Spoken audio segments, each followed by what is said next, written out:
Gente, bora falar de um assunto importante? A comunicação tem muitos desafios, mas a gente pode superar vários deles por meio da educação.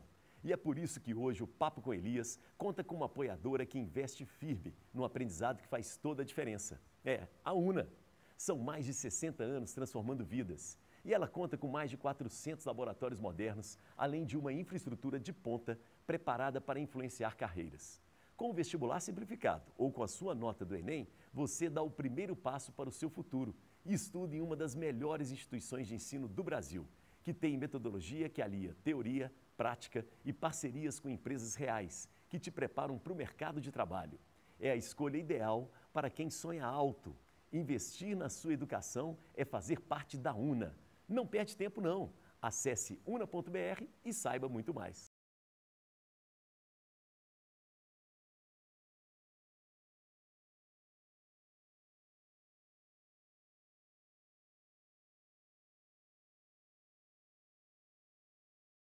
Papo com Elias. E a história é aquela, né, gente? Todo mundo tem uma boa história para contar.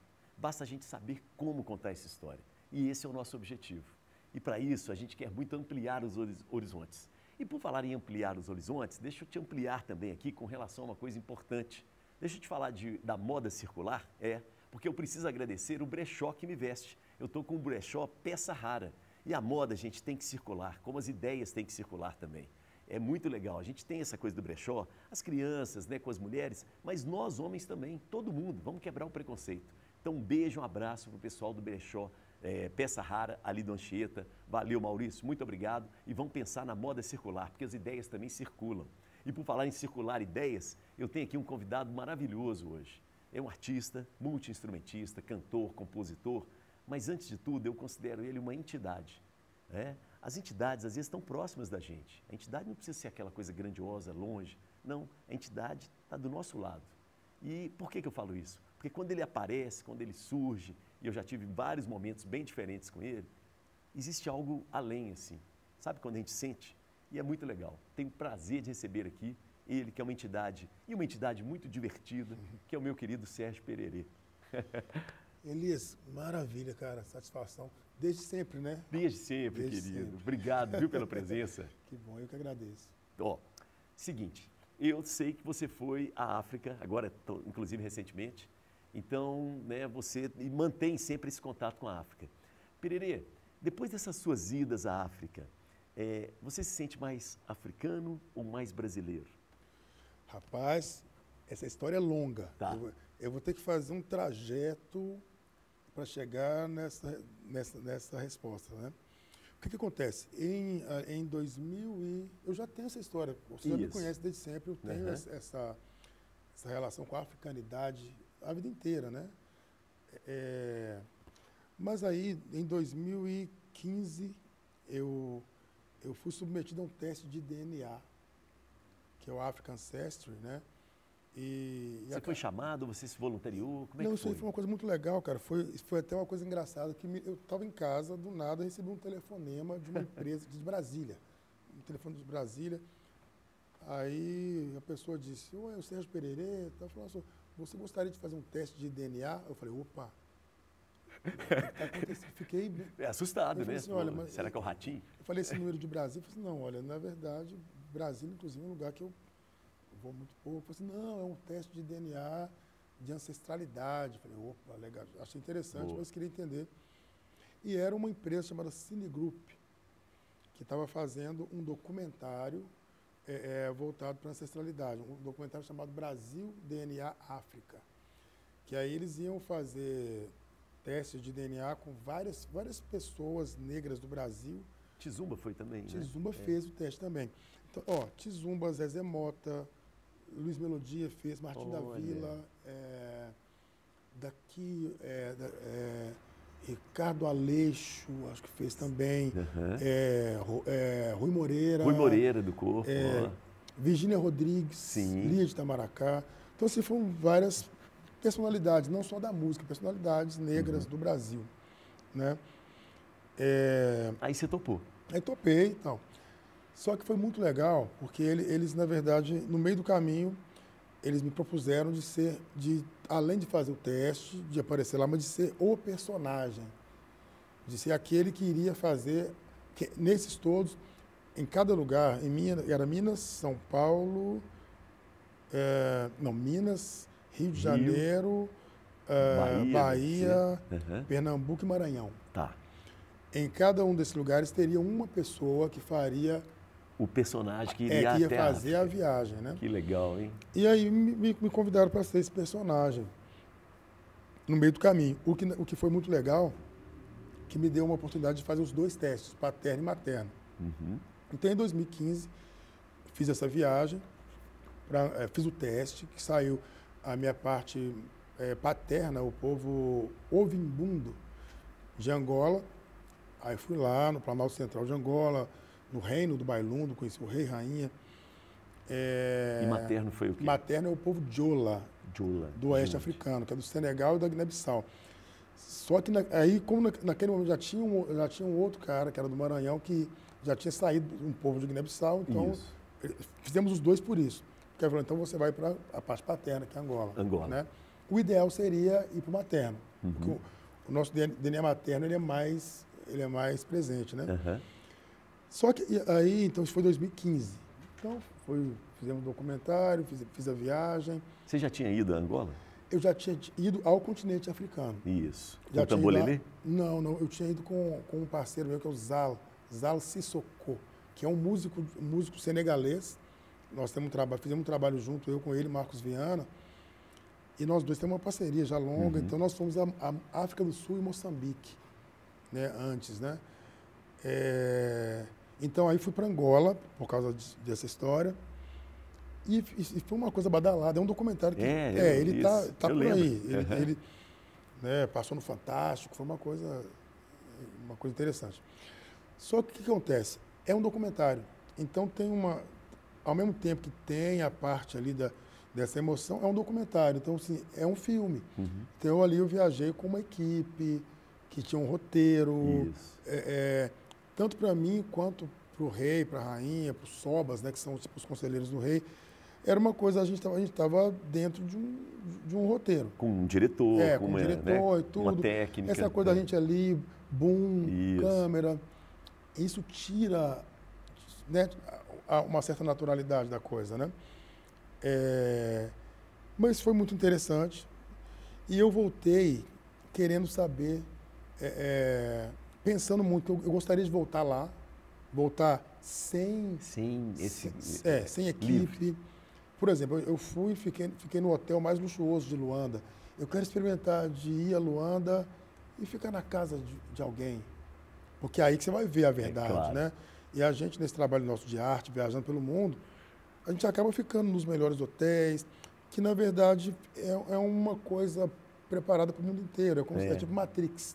Isso né? mesmo. Perfeito. Tipo, você nem conhece as cidades, às vezes, né? Do hotel para o show. Tudo vai ser São Paulo, tudo vai ser Nova York. Porque qualquer lugar vai ser São Paulo.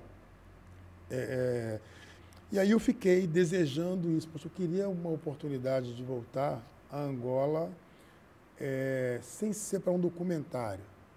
Voltar e conversar mais, comer. Eu queria comer na casa das pessoas, sabe? Boa. Né? Porque igual quando alguém vem aqui e vai comer na minha casa, eu vou fazer angu, couve, ora pronobis, vaca atolada. Vai ser diferente dela no restaurante. Vai ter alguma coisa que minha mãe sabia fazer, tipo, minha mãe fazia muita coisa que a gente chama de punk, né? Então, cansanção, cansanção, tem uma samambaia. Poxa, então seria legal chamar alguém para... Você não vai comer isso num restaurante, um bico de banana, né? Isso aí você tem que ir na casa de alguém da terra, que ela vai colher aquilo ali e tal. Fora a conversa, a né? Conversa, a troca de experiência, né? Então, a vida cotidiana é diferente da vida de um hotel, de um restaurante. E de um cenário, de um documentário, né?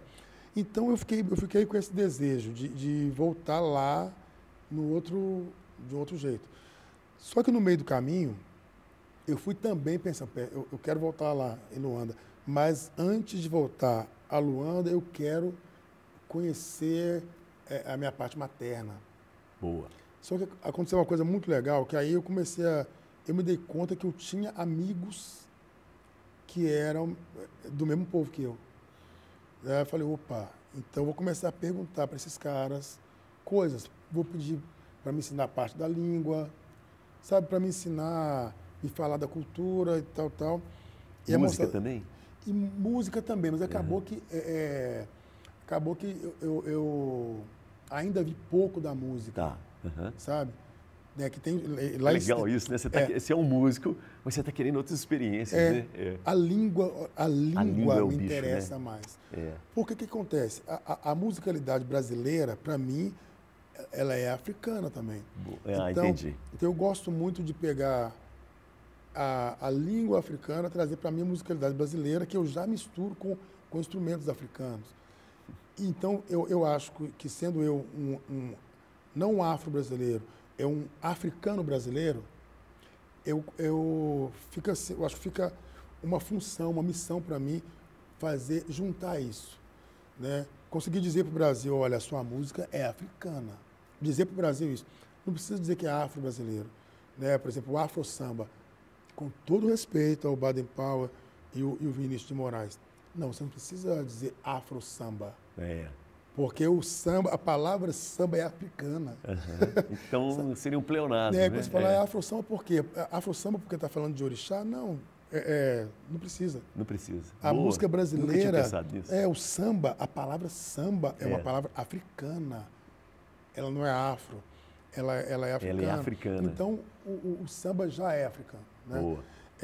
Mas aí, voltando, você fica tentando de sem problema. Parênteses essa pergunta é uma provocação. Isso tudo é só para te responder essa coisa aí. Então, fiz esse teste lá naquela época. Então, essa minha ida, aí agora que eu falo agora, abril. Passei o mês de abril lá, em Guiné-Bissau, que é a terra do povo Diola. Que lá eles chamam Flup, né? No Senegal, eles são chamados Diola. Na Guiné-Bissau, são chamados Flup. Que é da origem da sua mãe. Da minha mãe. Isso. E é o mesmo povo, né? Eles estão ali pelo oeste africano, né? Em Burkina Faso, na Gâmbia, muito na Gâmbia, em Ziguinchor, que é no Senegal, né? Então, eu nesse momento ali, cara, quando eu volto lá agora, é muito interessante porque em todo momento... E eu quis fazer uma viagem muito louca, que eu não sei, eu estava muito interessado em fazer o meu mergulho mais profundo na África dessa vez. Então eu peguei um voo maluco que eu fui primeiro para a Etiópia. Nossa! Para passar lá uma noite, sabe, ver a Etiópia. Aí depois eu vim da Etiópia para o Togo. E depois do Togo para Dakar, no Senegal. E desci em Dakar e fui de ônibus, uma viagem longa, de 8 horas de viagem, para Ziguinchor, que é a fronteira com a Guiné-Bissau. Caramba! Aí de Ziguinchor eu vou para Guiné, vou para Bissau. Então foi uma viagem, uma grande aventura mesmo. Essa viagem de ônibus pelo Senegal, uma coisa muito grande. Ou seja, tudo isso estou te falando só para a gente chegar nessa sua pergunta, né? Você tá me perguntando se você se sente mais brasileiro ou mais africano? Ou mais africano. Ou não. Exatamente. E aí o que acontece? Aí acontece que quando eu chego ali, em Bissau, com amigos lá, eu vou contar a outra parte da viagem daqui a pouco. Tá bom. Essa Tranquilo. parte agora é só para falar dessa pergunta. Caminhando pelas ruas de Bissau, do jeito que eu sempre andei, assim, né? Você sempre me viu assim. Sempre, Era muito interessante chegar nos lugares e passar batido. Sabe como é que é isso? Aqui eu nunca passo batido. Você não sabe o que é isso. Aqui eu chego em qualquer lugar e as pessoas elas me olham. Acontecem situações que hoje já me constrangem. Eu me organizo para tentar não ser grosso demais, mas eu tenho que dar alguma resposta a nível. Quando eu chego num lugar aqui no Brasil, a pessoa, você é de onde? Puxa, cara. Sendo que eu sou daqui, né? Daqui, cara. Aí, só que hoje eu faço assim, olha, tá, mas você é de onde? Me responde primeiro, eu te respondo depois. No samba, outro dia eu fui no samba, aí vem um rapaz branco, e fala, poxa, você é de onde? Num samba. Aí eu falei, tá, pera, nós estamos num samba, você olha para mim, tá perguntando de onde eu venho? Tinha que ser normal uma figura que nem eu no samba. Tem que ser normal. Aí eu falei, tá, me responde de onde você vem. Aí ele disse, eu acho que sou descendente de italiano. Falei, pois então. O que você está fazendo no samba? Mas é porque o samba, sabe o que acontece? O samba é uma coisa tão maravilhosa que ele abraça todo mundo, mesmo. Mas as pessoas precisam entender, você não pode me perguntar para mim, com essa minha cara preta, num samba, de onde eu venho. Porque ali é minha casa, sabe? Então, entendeu a loucura? Na Guiné-Bissau,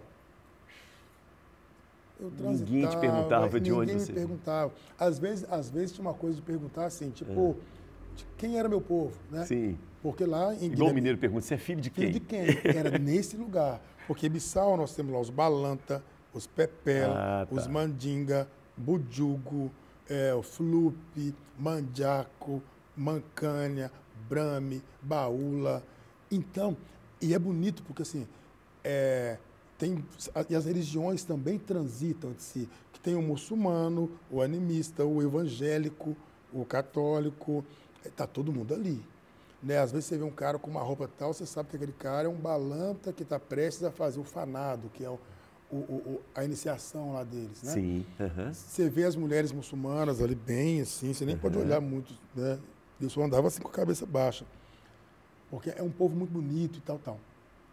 E aqui, quando eu estou falando dessa variedade de gente, de povos lá, de etnias, é para poder dizer assim, eu falo, não, esse meu estranhamento é uma coisa, eu tenho que dar o direito da pessoa branca sentir isso e perguntar de onde eu venho, porque eu sou diferente, porque eu sou negro. Não é sobre isso. Em tratando de diferença de etnias, você vai encontrar lá. Entendeu? Não é o povo preto, são os povos pretos. E você vê a diferença. Você olha e sabe se a pessoa é bujugo, você sabe se a pessoa é balanta, pelos traços. Então, a diferença também está lá. Sabe? A diferença racial está lá. Né? É uma coisa que nós, enquanto brasileiros, precisamos estudar. Para entender, gente, primeiro, não diga o povo preto. São os povos pretos.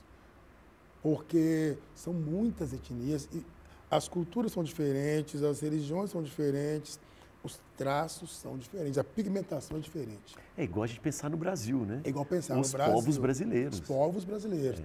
Nós não somos iguais aos cariocas. Não, exatamente. Minas, então, né? Cada região. Em Minas já tem as diferenças. Então, aí, quando eu estou falando disso, viu o que dá na minha cabeça? Eu volto e falo, cara, eu chego no Brasil, aí as pessoas estão perguntando de onde eu sou. No continente africano, ninguém me pergunta de onde eu sou. Te deu mais pertencimento na África do que no Brasil? Mais pertencimento. Entendeu? Entendi. Por isso que eu tive que fazer essa volta toda. Perfeito. Porque não é simplesmente eu te falar assim, eu me sinto mais africano. Não é isso. É porque tem toda uma questão. E é uma questão que eu acho importante falar, que existe um apartheid muito poderoso no Brasil. Ouso dizer que é um apartheid maior do que de África do Sul. Uau. Porque o apartheid da África do Sul, a grande força dele é porque ele era instituído por lei. Isso.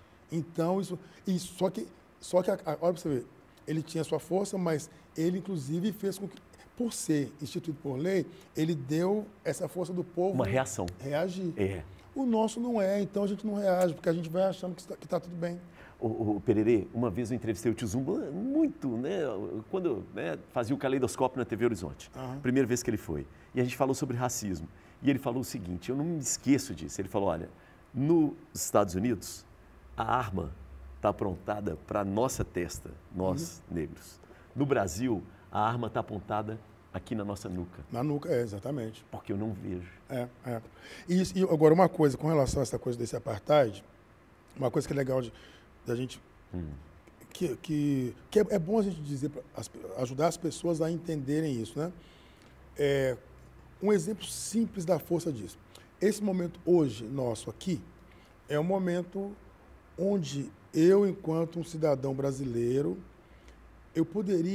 a gente poderia estar aqui falando de várias coisas, mesmo porque nós nos conhecemos há muito tempo, né?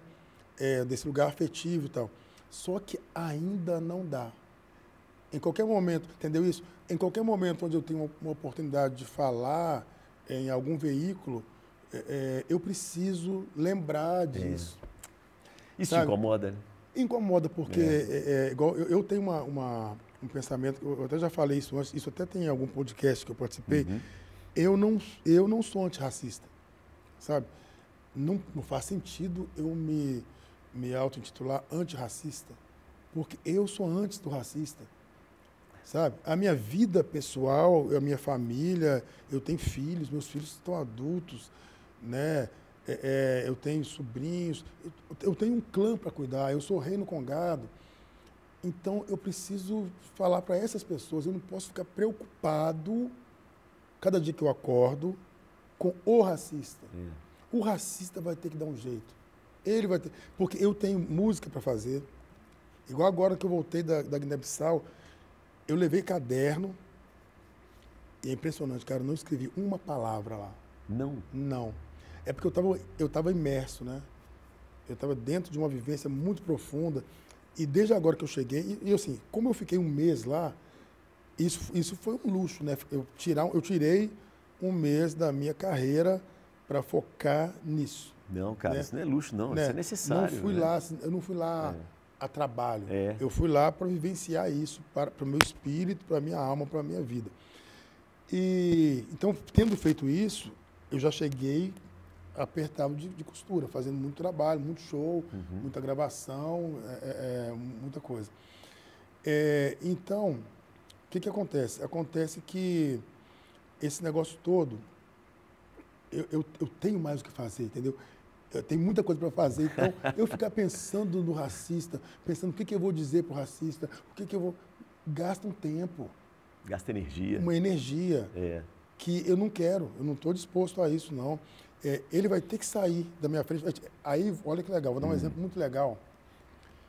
Quando eu escutava aquela música do Benjor, né, Mais Que Nada, que essa é uma das músicas brasileiras mais tocadas no mundo, se não é a mais. Olha só. Mais Que Nada, ela é sucesso em qualquer lugar no mundo, sabe? Você vai chegar lá na Espanha, tá vendo? O Ariá. E esse O Ariá, isso é coisa de candomblé. Obá, obá, obá, né? Ele está fazendo uma saudação ao Obá, o rei, que parece que é uma letrinha boba e tal. Não, e quando ele fala, mais que nada, sai da minha frente que eu quero passar. Isso aí, né, cara? Entendeu? Parece que é uma coisinha de ódio. Não, isso é um enfrentamento. É um enfrentamento, é um posicionamento político. Sai da minha frente que eu quero passar. O samba, aí volto, quando eu falei da palavra samba, a palavra samba é uma coisa poderosa. O samba está animado e o que eu quero é sambar. E aí ele fala, esse samba que é misto de maracatu. Por quê? Preto velho? Isso aí eu entendi depois. Meu filho que me... Que bacana. Que me deu essa chave. Esse o Ariá, isso foi sampleado do álbum, não sei se virou disco isso, de um cara chamado José Prates, que era um maestro pernambucano, negro, e ele tinha influência do maracatu, e ele fazia, de fato, um samba meio misto de maracatu, sabe? Que era um samba. Genial. Aí eu pensei, cara, eu não sei, gostaria um dia de trocar essa ideia com o Benjor, para saber se era isso que ele estava pensando quando fez isso. Que mesmo se não foi, ele fez isso. Ele fez isso. Ele fez uma coisa enorme. Porque aí, quando ele fala do samba misto de maracatu, ele traz a memória desse maestro José Prates, sabe? Porque eu acho que ele fez isso consciente, por ter esse O Ariá, O aí no meio. É samba de preto velho. É samba de preto. E vamos chegar, vamos chegar nesse preto tu aí, que aí é mais interessante ainda.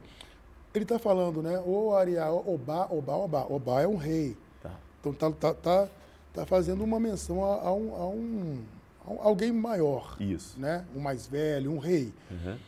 E pedindo licença para passar, é tipo abre alas, se eu quero passar, é o mesmo, né? Mesma pegada. O que tem a ver com o cortejo do reinado. Isso, congado, folia de reis. Porque foi a forma com que os nossos povos encontraram aqui de reconstituir a cidadania deles que eles tinham lá, de estrutura de reino, coroar os próprios reis e rainhas e fazer ritual, um cortejo. É uma forma. Isso é uma ocupação política. Ocupação de rua, inclusive, de rua. né? Legal, entendeu? Pereira. É uma ocupação política, né? Então, imagina, cara, lá no meio do tempo da escravidão, saiu um cortejo com a moçada ali, coroando seus reis e rainhas. Era mais forte do que o Brasil acordou. Sim. E ninguém mexia. Não havia repressão, não dava conta, né? Não dava. Não dava. Até deve ter tido, né? Mas só que não conseguiu. o reinado é uma organização muito poderosa, por isso que vive até hoje, sabe? É um sistema de educação, de cultura, de um tanto de coisa. E, sobretudo, de política. Por isso que sobrevive. Isso. Né? Sem tocar em rádio, sem aparecer na televisão, na internet. O reinado não quer ser pop. Ele não quer ser pop. O reinado quer permanecer. Ele quer permanecer. E aí, quando eu falo do Benjor, com esse, vamos voltar com esse mais que nada, então, ele fala, esse samba que é misto de maracatu é samba de preto velho. É samba de preto tu. O que é o preto tu? Dentro das línguas banto, você vê que a palavra banto tem banto é ba-untu. Ba-untu. Porque untu é a partícula de zambi, que zambi traduzindo seria Deus, mas não é bem Deus, é o ancestral. É o ancestral maior, mais antigo. Tá. É de onde vem tudo. Zambi, entendeu? É diferente de Deus, essa figura personalizada de Deus. Zambi, ele é o fundamento de tudo, né? E Untu é a partícula de Zambi que existe em cada um de nós. Pô. Untu. Tanto que tem aquela palavra, a filosofia dos povos banto é Ubuntu. Isso, Ubuntu. Ubuntu. Então, assim, Untu é um radical, né? Que tem a ver com a partícula de Zambi que existe em cada um de nós. Você tem um tu, nós todos temos um tu. É o que há de Deus em cada um de nós. É o sopro divino em cada um de nós. E aí o que acontece? O preto tu, que ele está falando, é uma abreviatura do preto tu. Genial, hein? Então, quando ele está falando do obá, é uma figura com uma realeza, uma figura com uma missão profunda. É um preto tu. É um ativista, é um Zumbi dos Palmares, é uma dandara, é alguém que não está de bobeira. É alguém consciente do a que venho. Alguém que sabe o que está fazendo aqui, alguém que se posiciona, alguém que se coloca. É um preto tu, um preto tu. Que lindo isso, hein? Né? Então, isso está tudo uma pessoa com experiência, um preto velho. Exatamente. É um preto velho. Ou seja, o preto... só que na música ele fala, é samba de preto velho, é samba de preto tu. A gente vai em tutu, mas não é... Ele contou isso. Contou isso, cara. Não é possível que é uma coincidência, não é possível, Não, né? eu acho que não. Não tem... Ele, no mínimo... Ou influências, ele, né? Ele, no mínimo, foi intuído por esse preto velho. Por esse, ele fez isso, né, intuído por um tu. Olha só. Pererê, você acredita em Deus? Cara, é interessante essa pergunta, né? Eu fui criado de um jeito que eu não ouso duvidar de nada, né? Não ouso duvidar porque eu cresci vendo muito milagre, né? Minha mãe era benzedeira, eu cresci vendo a cura mesmo, a cura diariamente. As pessoas iam na sua casa? Eu cresci vendo isso, assim, muito de perto. Então, eu não ouso duvidar de nada. De nada. Eu aprendi com minha mãe isso. Eu duvido das pessoas, sabe? Eu tenho muita dificuldade mas ainda assim, não é que eu fico... Eu primeiro acredito, é a pessoa que vai se fazer acreditar ou não por mim. Eu não sou preparado para chegar duvidando. E na questão Deus, eu penso que assim, porque duvidar ou não, meio que tanto faz, porque se ele existe, eu duvidar ou não.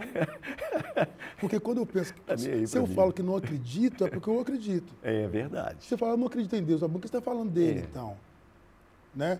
É porque eu fico pensando, talvez, essa ideia personalizada de Deus, eu penso que aí não é nem... Isso não é questão de ser ateu, de ser Agnóstico, não, de ser a questão é mais religioso. assim, a questão é mais assim, olha, essa coisa personalizada de Deus, para mim, é uma questão cultural. As culturas vão encontrar, as culturas, elas têm a necessidade de humanizar as coisas. Claro. Então ele humaniza. Até para dar exemplo, né? É Igual isso. quando eu estou falando aqui do Untu, né? É. Quando a gente fala Zambi, nós não estamos falando de uma figura. Ele é esse ancestral de tudo. O pensamento africano traz para esse lugar. É o sopro da vida, é a terra, é a fonte das coisas, né? Não existe uma fonte das coisas. Eu acho que existe um sopro, existe algo maior. Algo maior. Então, eu não tenho a necessidade de duvidar ou acreditar em Deus. Mas, por exemplo, eu sou rei no Congado. Isso. No Congado, a gente reza Pai Nosso, Ave Maria. Agora, uma coisa muito louca. No momento que a gente está rezando Pai Nosso, Ave Maria, eu sinto a presença espiritual profunda. É impressionante. Eu sinto ali o meu ancestral presente. É porque... Não é uma reza burocrática. Não. Não dá para ser. É porque o que acontece? Se a gente estivesse rezando lá outra reza, com a mesma presença, com os mesmos tambores, com a mesma energia, eu ia sentir a mesma coisa. Legal. Então, é uma coisa que vai para além da letra da reza. Além da letra. Ah. É claro que, vamos pensar em Pai Nosso, Ave Maria. O Pai Nosso, na verdade, independente de pensar numa coisa cristã, ele tem várias chaves cósmicas. Você diz, Pai Nosso que estais no céu. Você já fez uma conexão lá em cima. Tum. E o céu que está falando é o infinito. Depende de religião. Já acabou. Até a ciência. Começa com isso. Mas aí vem, santificado seja o vosso nome. Ou seja, a oração já está dizendo assim, nós estamos criando um código, um nome é um código, um ponto magnético para a gente focar nessa energia, santificado seja o vosso nome. Só que aí, nós estamos falando dele no céu, no universo. Aí quando você diz, venha a nós o vosso reino, você invoca isso para si. A partir do que você diz, venha a nós o vosso reino, se conectou na tomada. Se prepare. Então é com você. A força, com você. É comigo tá agora. Vindo para aqui. E seja feita a vossa vontade. E aí quando você faz isso, olha o que você fez. Você fez uma conexão cósmica que independe aí se está falando de evangélico, de católico, de candomblessista. Seja feita a vossa vontade, assim na terra como no céu. Porque, tipo assim, agora, para mim, não tem mais lá e aqui. É tipo quando o Gil canta o melhor lugar do mundo é aqui agora. Quando ele fala, quando ser leve ou pesado, deixa de fazer sentido. Sabe? Essa é a conexão. Ou seja, eu não entendo isso como alguma coisa te convidando para uma religião. São chaves cósmicas. Eu tenho certeza que as pessoas que rezam o Pai Nosso nas igrejas o tempo todo, elas não param para pensar nisso. Mas é sobre isso. Aí, assim, daí até o final, nós paramos no venha a nós o vosso reino, seja feita a vossa vontade, assim na terra como no céu. Já conectou a vida aqui com a vida lá. Com a vida espiritual, ou seja, não existe terra e céu, é tudo a mesma coisa. Não existe separação mais, assim na terra como no céu. E aí, quando conectou isso, você começa a pensar o pão nosso de cada dia, ou seja, o sustento, o alimento, a compreensão diária, a capacidade de enxergar, de pensar, de viver. O abraço, a ajuda, né? Isso é o pão nosso de cada dia, a relação física. E perdoar as nossas ofensas, tipo assim, olha, é um convite nosso mesmo a se melhorar, porque eu falo, perdoar as nossas ofensas, assim como nós perdoamos. Ainda tem isso ainda. Né? É muita, assim, seja tipo autônomo. Assim, então, tipo assim, olha que doideira. E eu não estou falando, e nesse momento eu já não estou falando com um Deus lá longe, porque eu já chamei ele para dentro. Eu estou falando comigo, assim, cara, eu vou me perdoar e, quer saber, eu vou perdoar o outro também, para a gente ficar numa boa.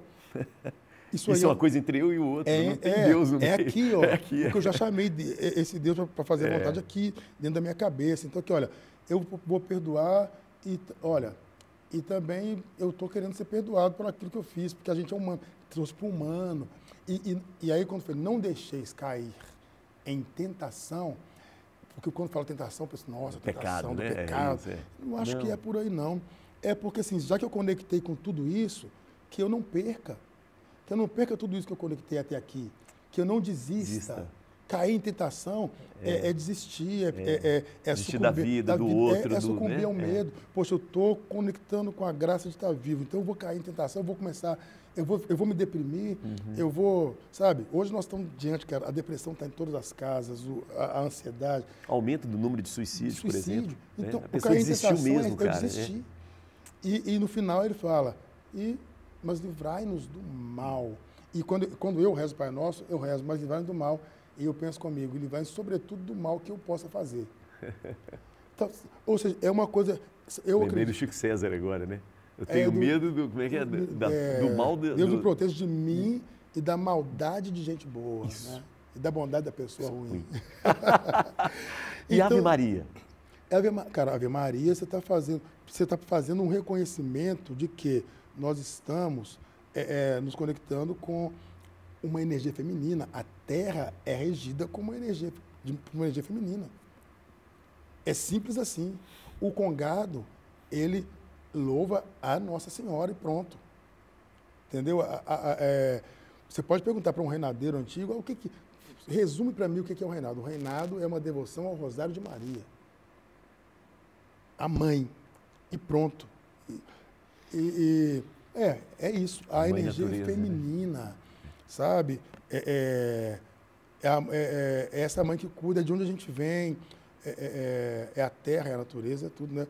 Então, a Ave Maria é isso, né? Ela é a nossa conexão direta com a energia feminina que rege o mundo. Pachamama. É a Pachamama. É a Pachamama, é a deusa da Wicca. No povo Umbundo, eles falam Suco Ondiale. Suco é Deus. Só que Suco Ondiale é que Deus é homem, é mulher e homem. Olha, Suco Ondiale. No pensamento do povo Umbundo é isso. Deus não é... O cristianismo, olha que doido isso, né? O Cristo é uma coisa, o cristianismo é outra. Concordo plenamente. Cara, o Cristo é Ubuntu. Porque a tradição, assim, a grosso modo, da palavra Ubuntu é eu sou porque nós somos. Eu sou porque nós somos não é a mesma coisa da máxima do Cristo, que é amar ao próximo como a ti mesmo? O Cristo, cara, ele é uma filosofia africana. E ouso falar o seguinte, ele esteve entre os povos banto, porque a filosofia do Cristo é toda banto. E isso, para você pensar nisso, basta entender que na Bíblia tem umas... Hoje a gente colou no Cristo, né? Cara, muito bom. Mas é legal que não foi muito planejado. Legal, muito legal. Não foi planejado. Então, primeiro, o Cristo era um cara político, revolucionário. Ele não é o que o cristianismo prega, né? Ele agregava, ele queria ver todo mundo junto, e isso é totalmente o Ubuntu. Agora, vamos pensar em termos assim, mais práticos mesmo, né? O Cristo histórico, ele aparece lá quando ele nasce. Quando ele nasce, ele é batizado por 3 caras que vêm do Oriente. Imagina-se que pode ser que venha um da Mongólia, um da Índia e um da Etiópia, né? Ali ele recebe ali símbolos que conectavam ele com esses reis, que eram padrinhos. Isso. Né? E o Cristo aparece ali. Depois ele some. Ele só é encontrado nos evangelhos apócrifos, que não estão na Bíblia. Aí some, aparece aos 12 anos de idade, onde ele tem uma contenda lá, tem lá uma desavença com José, tal. E daí some e volta para morrer. Exatamente. Tem onde livros, que ele foi? Ele deu um rolé e o Cristo deu um rolé. Então, ele some e depois ele volta, sabe, super consciente dele, né, dele enquanto avatar. Ele volta para morrer, né? Ele tem essa tranquilidade o tempo inteiro, né? Mas com só que com essa consciência de Ubuntu muito presente. E estou dizendo isso porque aí tem a coisa do Egito, né? A Bíblia estigmatiza o Egito o tempo todo e, ao mesmo tempo, ela morde a língua. Porque a Bíblia fala, mas os deuses do Egito eram deuses pagãos, não sei o que, elas adoravam, tal. Só que aí, como que ela morde a língua? vou te dar duas histórias bíblicas do Antigo Testamento que citam o Egito. Uma é mais conhecida, Moisés, o Êxodo. No Êxodo acontece uma história de que a mãe do Moisés, que era do povo hebreu, ela no desespero, ela coloca ele na cesta, né? e põe na joga água. no rio. Quem é que acolhe ele e dá a condição dele viver e se tornar, inclusive, um cara importantíssimo dentro do povo egípcio? A filha do faraó. É isso aí. Mordeu a língua. Os egípcios são fundamentais, né? Né? Poxa, mas quem que jogou fora? Foi o hebreu. Quem foi que pegou e acolheu? E o cara se tornou aquela coisa lá. Esse Moisés que faz sucesso hoje aí, foi o Egito que levou ele. O povo egípcio que... Esse é um exemplo. Um exemplo. Vou te dar outro exemplo. José do Egito. José foi vendido como escravo pelos irmãos para o Egito. Só que José tinha uma capacidade muito grande de interpretar sonhos. Uhum. E o faraó viu o valor naquilo e logo colocou ele como conselheiro. E o cara cresceu, se tornou uma coisa. Aí eu falo, então tem algum negócio errado. Mesmo a Bíblia tentando estigmatizar o Egito, ela mesma está contando. Colocando o Egito, né? Ela mesma está contando. E aí, boa, Pererê. Entendeu? Bom. E aí, quando eu penso no Cristo, eu penso, Cristo deu um pulo ali. E por quê também? Porque a gente ouve falar do Egito, fica parecendo que o Egito é um lugar de um povo. Né? A história tenta clarear o Egito. O tempo todo, Mas né? o Egito é um lugar negro, de povos pretos, sabe? E porque inclui o povo, que é o povo que a gente chama de os núbios, né? Que era do Sudão. Então, esses grandes faraós ali eram negros. E são registrados como brancos. São registrados como tipo branco, com cabelo liso, exatamente. As mulheres, inclusive. E acontece. E uma coisa que é legal de falar, isso tudo que eu estou falando são coisas que nessas viagens para a África, sobretudo quando fui para Angola, teve a coisa do documentário, mas para mim foi muito mais uma chance. Eu tinha, dentro do meu roteiro, eu tinha conversa com pesquisadores o tempo todo. Então foi mais uma formação, foi mais uma coisa de tipo... Se aproveitou, né, cara? E cresceu com isso, de né, ampliar cara? muito conhecimento. Você voltou bem diferente. E aí o que acontece? Acontece que quando esses povos banto, que a gente aqui fica achando que os povos bantos são Congo e Angola. Não, tem povo banto na África inteira. Independente de como os colonizadores dividiram a África. Porque o banto, na verdade, não é uma etnia. Banto é um tronco linguístico. É igual os tupi-guarani, não é? Você quer colocá-los no Rio de Janeiro, mas não, é outra. É outra coisa. Outra onda. Então, mas banto é ainda mais diferente, porque não é uma etnia, não. É um tronco linguístico. Ah, tá. São vários povos mesmo. Vários povos que falavam a mesma língua. Então, assim, ele tem interjeições, preposições radicais nas línguas que vão ter, por exemplo, esse untu. Toda língua, quase toda língua banto vai ter alguma coisa com esse untu. Tá. Né? Vai ter isso, essa coisa. E a língua é fundamental, né, Pererê? É por isso que eu falei. Entendeu? Porque você falou lá no início. Mais do que a música é a língua. Por exemplo, o Brasil, o que nos une é a nossa língua, né, cara? E no caso do Brasil, a gente teve um prejuízo, cara. Era para a gente falar pelo menos 4 línguas. Nós aqui em Minas, era para falar pelo menos Lingala, o Pachorrã, que é a língua dos Pataxó, o português e alguma outra a critério, ou um quimbundo, ou uma outra língua indígena. Krenak, né? A gente era para falar pelo menos 4 línguas. Cada um de nós. Ou seja, a gente emburreceu, né? Porque a gente fala menos, tem menos conhecimento. E era para ter, talvez, um crioulo brasileiro. Assim como tem na Guiné-Bissau. Guiné-Bissau. Porque o crioulo ele é uma língua, ele não é um dialeto, é uma língua. Olha. Sabe? Então, era para a gente ter, devido à variação, a diversidade de sotaques que nós temos, pelo tamanho do Brasil, era para ter um crioulo brasileiro. Sabe? O nosso sotaque é muito diferente. Vou te dar um exemplo. O crioulo de Guiné-Bissau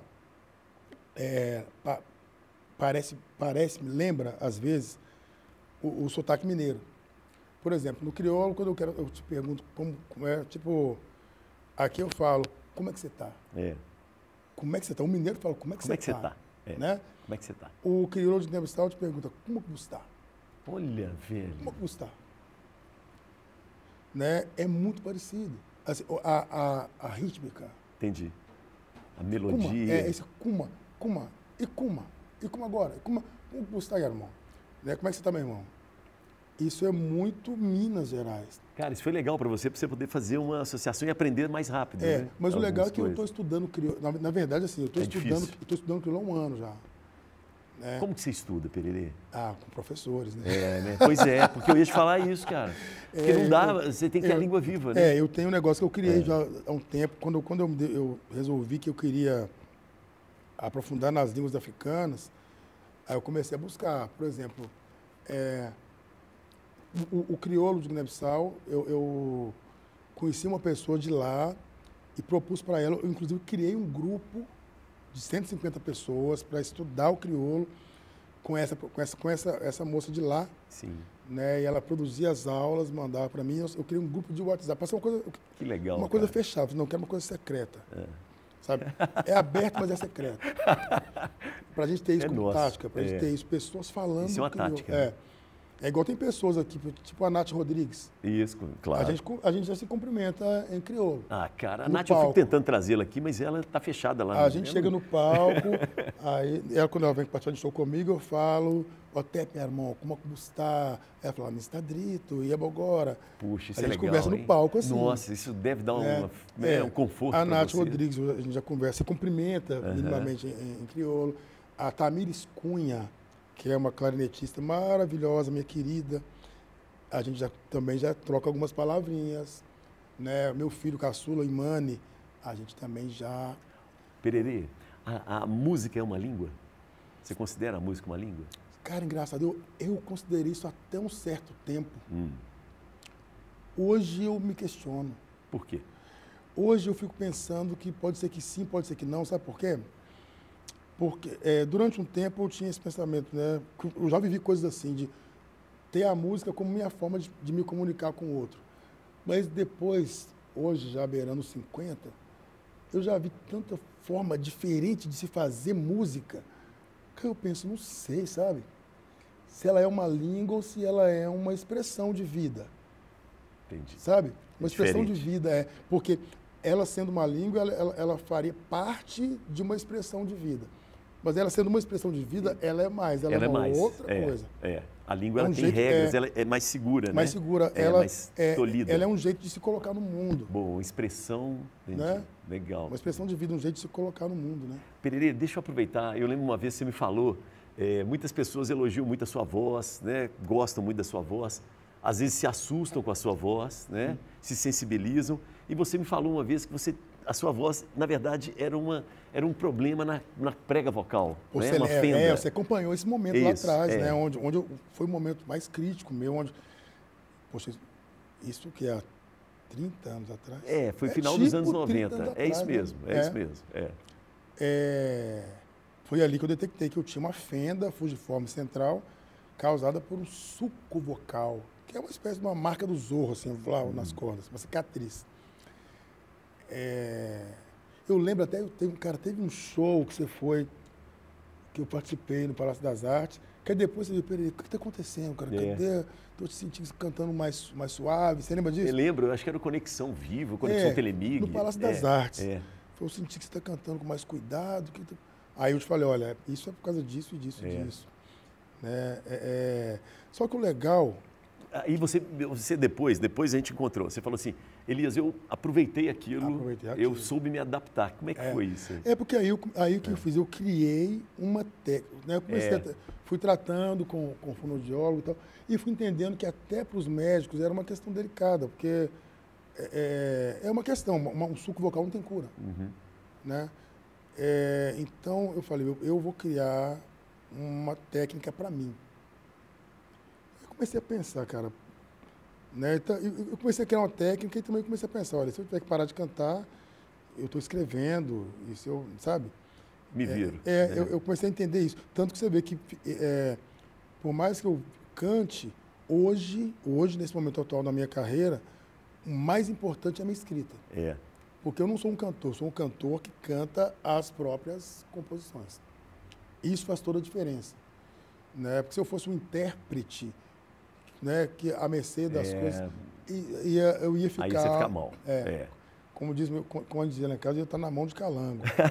Né? E aí tem lugares que você vai e tem lugares que você não vai com a sua voz, né? Exatamente. E aí eu criei um jeito, entrei num mergulho profundo de autoconhecimento, de entender, poxa, como é que é isso? O que é que eu consigo fazer que é super tranquilo, mas o que é que se eu trabalhar fica bom? Contando, o que acontece?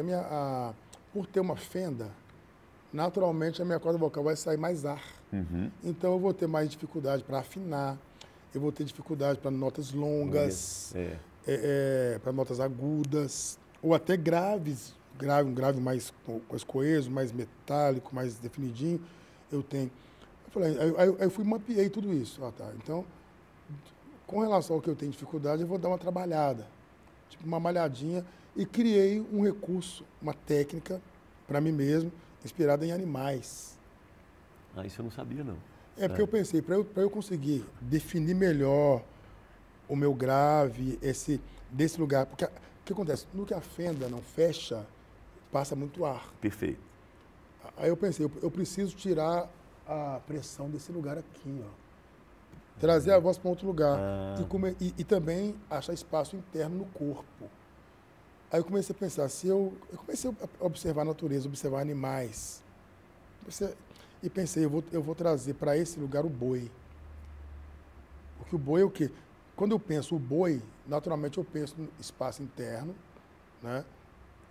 Para eu não precisar usar uma técnica com as expressões italianas, o palato, não sei o que lá, a boca que usa. Eu falei, não, eu vou começar a pensar de um jeito. Eu quero buscar os animais. Sobretudo animais que eu já vi. Isso, né? Tem proximidade. Eu pensei, eu vou tentar. Comecei a pensar o boi, o corpo do boi, o rosto, o focinho. Então, só de pensar nisso, você já posicionou igual um boi aqui. Já posiciona, já acha espaço interno, já joga aqui e fala...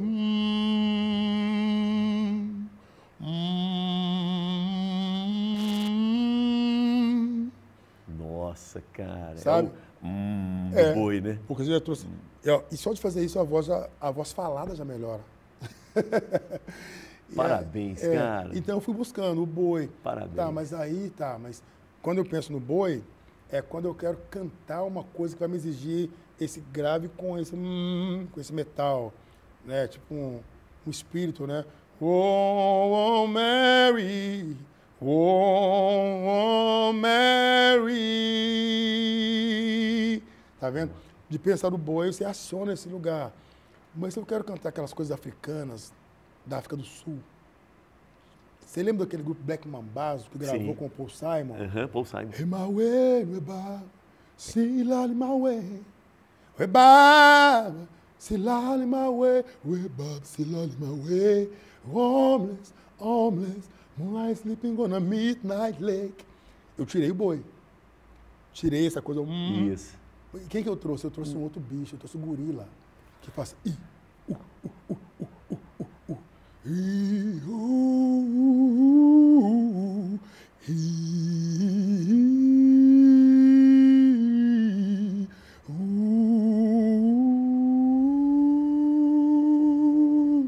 Isso é o gorila. Porque é como se você desligasse o Twitter e deixasse só a caixa. Ou seja, eu criei uma técnica para mim, né, para eu poder ter voz para sempre, né, e valorizar o recurso, que aí comecei a brincar. Falei, já que eu tenho gorila, se eu criar uma coisa que o gorila, ele diferente do boi, ele valoriza o ar, ele valoriza a minha fenda. Isso. Pois, já que existe esse ar, eu posso criar forma de valorizar ele. Porque eu costumo brincar, quando eu canto com o microfone, de fazer virou um tique meu já. Mas e se eu fizer isso antes da voz sair? Se eu fizer, por exemplo,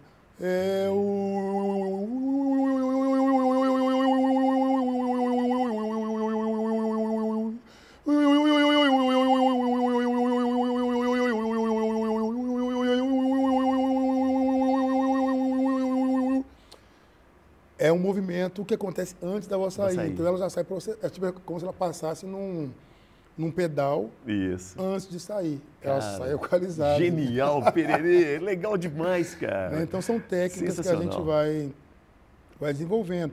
Ou seja, aí, o bom é que de lá até aqui, dessa época, desses 30 anos até aqui, aí eu fui brincando, foi virando brincadeiras também. Que aí eu aprendi pensando também nos povos africanos, né? Que costumam falar e fazer isso ao mesmo tempo, né? Eu pensei, por que eu não posso fazer, então, fazer uma melodia, um boi, fazer um agogô,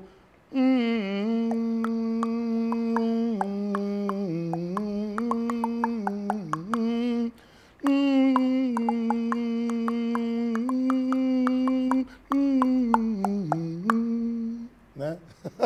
Tem outro Pererê aí. Cara, sensacional. Mas entendeu isso, então? Sensacional. O ventríloco. Tipo ventríloco, Pô, Pererê, que esse eu nunca tinha visto assim, não. Que barato. É por isso, aí, voltando, olha que legal, voltando na raiz da nossa conversa.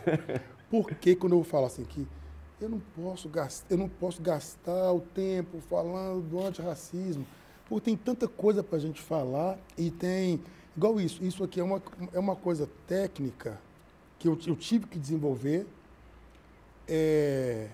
só que assim, eu tive que desenvolver por causa de uma necessidade. Isso. Só que isso, cara, qualquer pessoa pode fazer. E todo mundo tem uma necessidade, um problema, né? E pode então é trabalhar muito legal com poder ele. falar disso, porque de repente o cara fala, mas eu não posso fazer isso por causa de... Não, cara, deve ter um jeito. Tem um jeito, né, cara? Deve ter um jeito, e talvez esse jeito pode te dar um diferencial.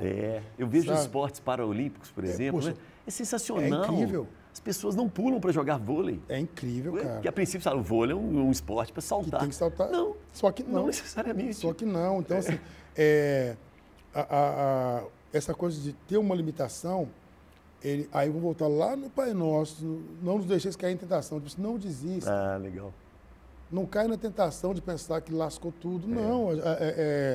Poxa, estando aqui, é para a gente dar um jeito, é para a gente achar um caminho, né? Pererê, a gente falou de céu, terra. Você acredita em vida fora da Terra? Eu, de fato, não consigo duvidar de nada, né? Mas vou falar, eu acho que tem gente muito picareta quando fala dessas coisas. A gente conversou disso uma vez.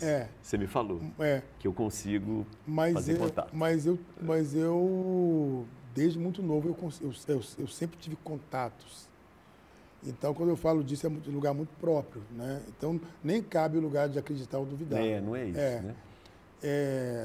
Até mesmo na coisa da música, é claro que minha música não passa pelo lugar de pensar, uma psicografia, não. Mas, muitas das vezes, ela vem de uma canalização. Porque muitas vezes eu escrevo uma letra e essa letra vai fazer sentido para mim anos depois. Como se tivesse alguém me falando aquilo. Eu falo, caraca, então eu não escrevi isso sozinho, sabe? É como se uma força maior se valeu do meu intelecto, da minha técnica de escrever naquele momento, para conseguir passar uma coisa que depois viria a fazer sentido para mim em outros lugares. Não só para mim, como para outras pessoas. De volta e meia, tem alguém que vem me falar sobre uma música minha, numa ótica que eu nunca tinha pensado. Eu falo, pô, mas faz sentido. Mas eu juro que não pensei isso. Sabe? Então, assim, eu gosto muito, sabe o que eles? De pensar nessa coisa, a espiritualidade, a reencarnação, a vida extraterrestre, sem muita ilusão, sem precisar transformar isso numa coisa mística. Não, isso é real, isso é aqui. Porque, por exemplo, eu, enquanto uma figura da cultura negra, a gente tem fala-se muito da ancestralidade. E eu, hoje, eu te falo disso enquanto uma tecnologia. Eu penso nesse culto à ancestralidade como uma tecnologia, não necessariamente uma coisa sobrenatural. Não é natural, ela é natural. Sabe? Seria o que a ciência procura o tempo inteiro da viagem no tempo, mas a viagem no tempo não precisa ser não material. Né? De modo Você gosta daquela ideia do tempo espiralar, da Leda? A Leda Martins, professora? A Leda é uma figura com toda a propriedade para falar sobre. Porque a música é muito nesse espiralar, né? A Leda é alguém com toda a propriedade para falar isso, porque a Leda, ela é uma doutora, mas ela é rainha do congado. Ela fala de dentro e de fora ao mesmo tempo, sabe? Então, quando ela fala isso, eu assino embaixo. E uma coisa, olha só, essa minha ida para a África agora, né? Nós falamos mais da coisa de Angola e dessa minha estada na Guiné, em Bissau, na capital. Mas eu fui para dentro da aldeia, da Tabanca, para encontrar com o rei. Só que antes de chegar na aldeia, alguns mais velhos de lá, que meio que vestiram a camisa dessa minha busca, eles vieram me cuidando, junto comigo e tal. Olha, veja bem, eu consegui descobrir, Elias, qual foi o ano que meu ancestral saiu de lá, o nome do comandante do navio, o porquê, a rota do navio, onde chegou no Brasil, onde ele esteve antes de chegar aqui. Então, assim, eu consegui dar um mergulho que ninguém deu, né? Que não estava escrito. Não tem documento mas, oficial. Só que aí, quando eu chego na aldeia, eu achei que seria um encontro, que eu ia abraçar o rei e tal. Não, mas aí esses outros mais velhos que estavam fazendo a ponte, nós encontramos nessa cidade, Cachel, onde eu encontrei esses documentos. Aí um deles, que é o senhor Eugênio, falou assim, olha, não, a gente não vai lá na Tabanca hoje. Você vai voltar para Bissau, daqui a uma semana nós vamos lá, porque o rei, ele está pensando numa coisa mais profunda. Nós vamos fazer uma cerimônia, vamos fazer um ritual. Porque já tem a comprovação científica do DNA, eles querem uma comprovação com um teste cerimonial ancestral. E aí eu vi a coisa acontecendo.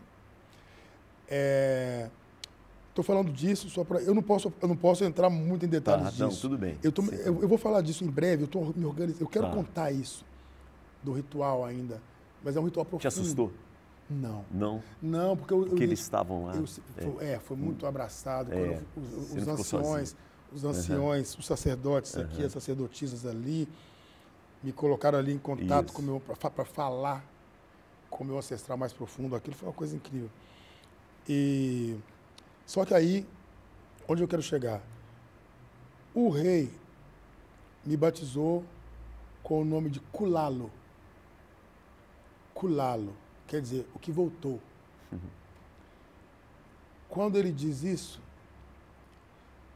ele me dá a entender que, na verdade, ele não entende que eu sou alguém que veio de fora. Não. Em 1804, eu embarquei naquele navio. Fui embarcado naquele navio, marcado com...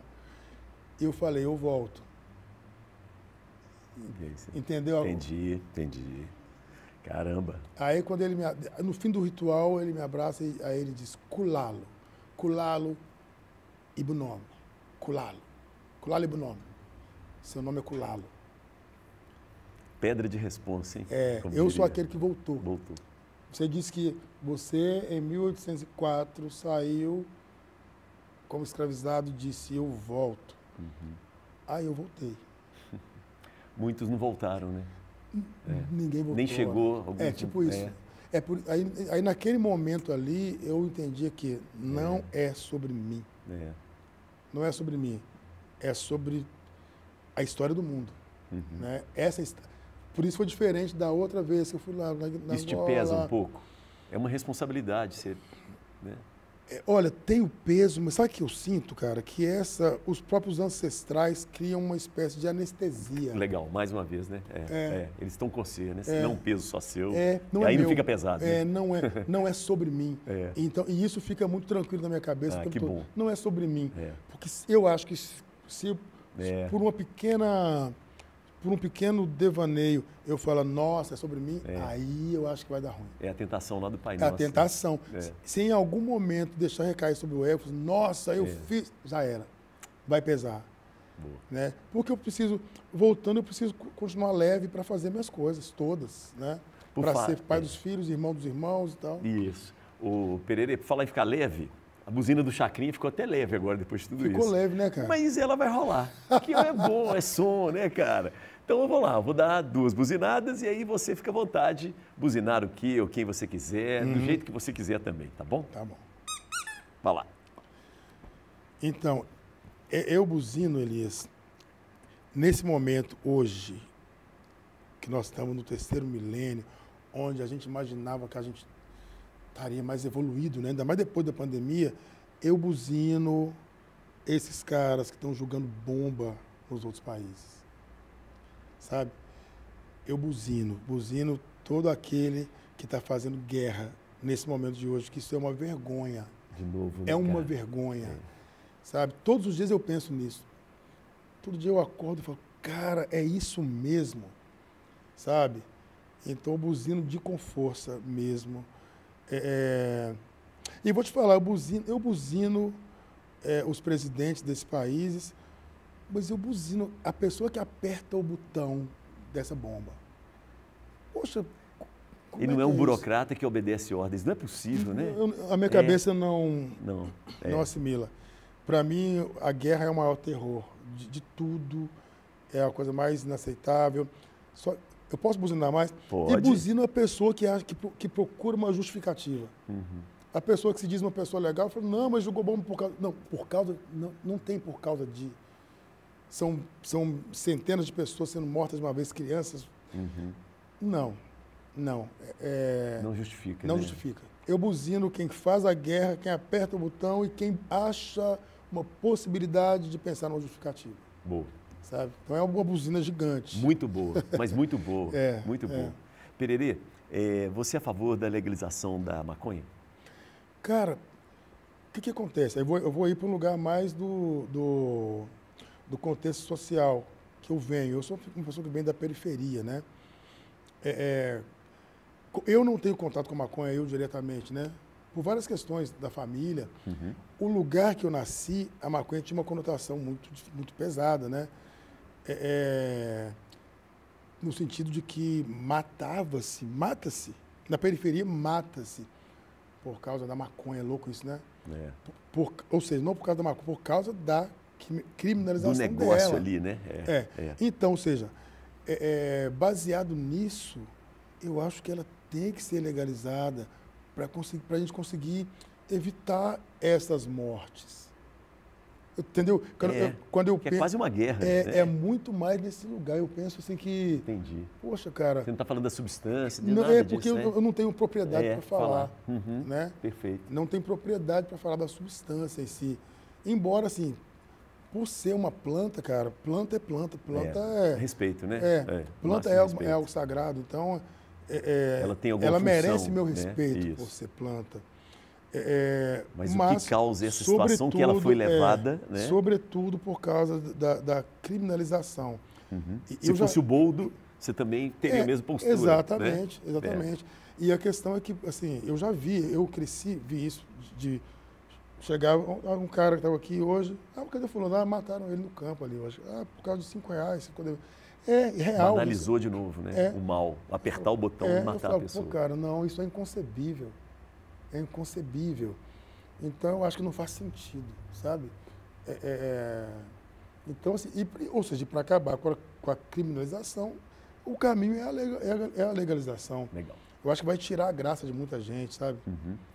Eu acho que vai ser um salto.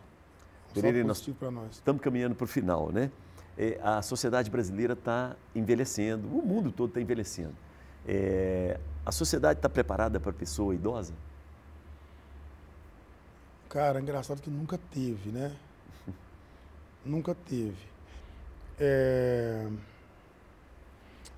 Mas eu fico achando que hoje está menos. É até pesado de pensar isso, né? Eu acho que nunca esteve, mas está menos. Porque quando eu fico pensando hoje, embora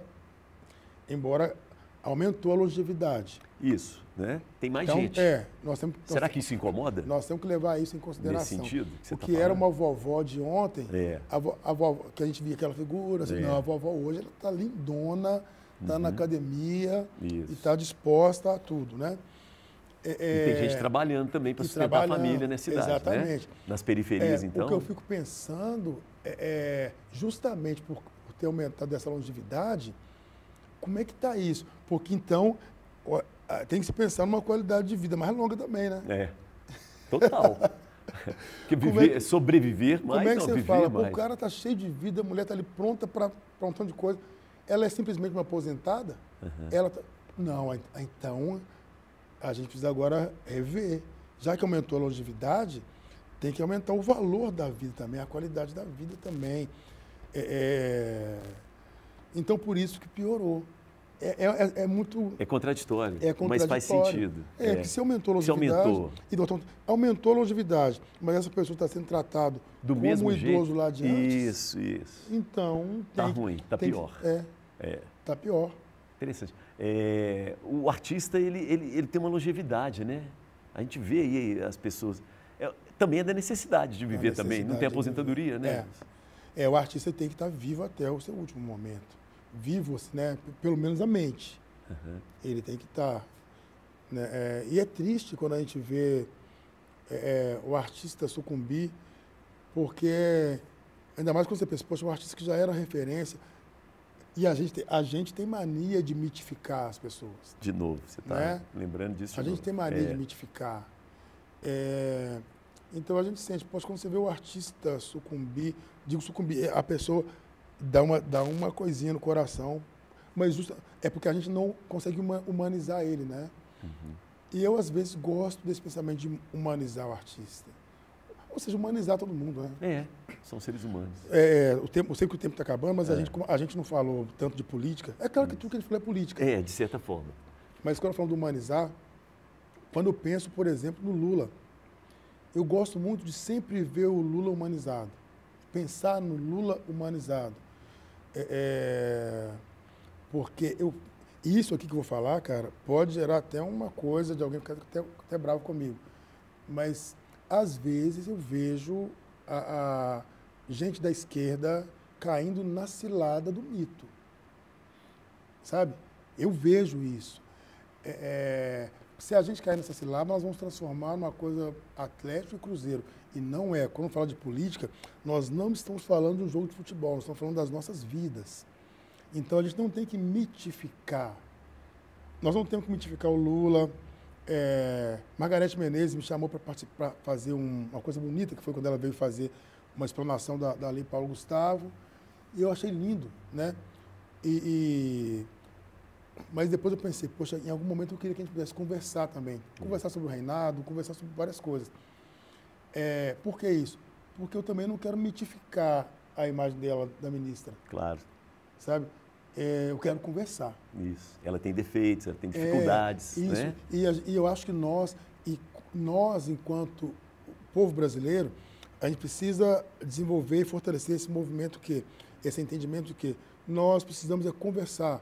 Quando eu elejo alguém, como nós elegemos Lula, foi um trabalho grande, necessário, mas não é para mitificar ele, não. É justamente porque ele é alguém que a gente confia, que a gente pode cobrar. É para isso. Isso, pode criticar. É justamente por isso. Porque se eu não puder criticar ele, se eu não tiver a chance de falar, então tá tudo errado. Boa. Sabe? Eu não consigo visualizar o presidente Lula com uma capa de super-herói. Não, pelo contrário.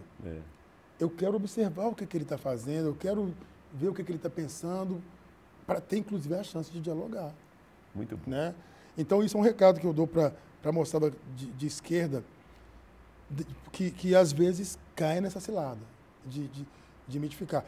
Só para terminar, e com relação a isso, acho que às vezes, várias vezes as pessoas de esquerda, sem perceber, fazem um grande trabalho de propagação de palavras do bolsonarista, do bolsonarismo. Sim. sabe? Quando a pessoa está postando ali, só de postar a cara, mesmo que está fazendo uma piadinha, você está propagando. E o algoritmo, ele usa isso, sabe? né? A gente tem que ser mais sábio. Na nossa luta política, a gente tem que ter, sobretudo, sabedoria. E sabedoria com os mais pobres também, exatamente, né? Você chamava atenção disso, exatamente, né? Cuidar, na hora que a gente está pensando nesse todo, levar em consideração o nosso povo em geral, o seu João, a Dona Maria, aquele que talvez nunca foi na escola, entender que a gente precisa levar em consideração esse todo. As necessidades que ele tem. Que aquela figura que a gente pensa que é o bolsominion, a figura criada na cabeça de uma figura loira, camisa de camisa seleção, do Brasil. Não, gente. Na verdade, infelizmente, grande parte do eleitor de Bolsonaro foram pessoas simples da periferia, pessoas simples mesmo, que trabalham com dificuldade para sustentar filho. Então, a gente precisa... Uma coisa que eu falo sempre isso, nós temos que conversar mais. Eu já falei isso no podcast outro dia e repito, nós precisamos de mais intimidade. Não é sair falando do que viu na internet. Não, conversa com a pessoa, vamos falar a partir do que a gente viu. Escuta, né? Vamos escutar. Nós precisamos conversar mais. Boa. É isso. Legal. Pererê, você está nas redes sociais? Sérgio_Pererê, no Instagram lá, tem tudo meu. Hoje a maioria das coisas é Instagram mesmo, né? Não adianta. É isso mesmo. Mas tem 20 discos lá nas plataformas, no YouTube também, né? Você falou que você vai escrever sobre esse encontro que você teve lá com o rei. Né? Eu vou escrever vou fazer um álbum cantando só na língua Flup. Boa. Que isso já está em andamento. Ou seja, as pessoas podem acostumar a me ver de agora para frente falando e cantando mais em línguas africanas. E eu estou com uma coisa que, assim, um pensamento de panafricanizar o Brasil. Isso aí é assunto para outra conversa. Tá, deixa quieto. Não vai faltar assunto. Obrigado, cara, querido. que bom. Como é que eu agradeço em alguma dessas línguas que você canta? Nagardício. Como? Nagardício. Nagardício? Nagardício. Nagardício. Isso é no crioulo de Guiné-Bissau. Nagardício. Obrigado. Nagardício. Aprendendo. Valeu demais. Chegamos ao final, né? Final, viajamos pelo mundo, não só o mundo terra, mas o mundo todo, graças ao combustível que a gente teve aqui com o Pererê. Muito bacana. Beijo para quem é de beijo, abraço para quem é de abraço. Lembrando que a gente está no nosso Instagram também, o @papo com Elias, mas vai lá no meu também, o @elias.sunshine, porque o sol brilha para todos e todas. Então, sunshine para você. Valeu, sobrei.